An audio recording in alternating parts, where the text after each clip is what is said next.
Cyber bullying বন্ধের জন্য শিক্ষার্থীদের ফ্রন্ট লাইনার হিসেবে কাজ করার আহ্বান জানিয়েছেন সিআইডি প্রধান মোহাম্মদ আলী মিয়া। সকালে ঢাকার মালিবাগে সিআইডি হেডকোয়ার্টারে সাইবার ক্রাইম সচেতনতায় শিক্ষার্থীদের অংশগ্রহণ বিষয়ে সেমিনারে তিনি এ আহ্বান জানান।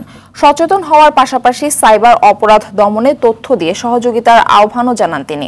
সেমিনারে ৮টি সরকারি বেসরকারি বিশ্ববিদ্যালয়ের প্রায় ৩০০ শিক্ষার্থী এতে অংশ নেয়।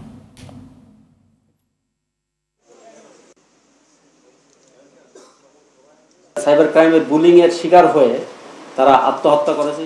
অনেক ছাত্রী এই যে যারা আমাদের সামনে বসে আছে বা অনেকে আসতে পারে নাই বা স্কুল কলেজে যারা intermediate first year second year পড়ে তারাও কিন্তু এর শিকার হচ্ছে, বুলিং এর শিকার হচ্ছে।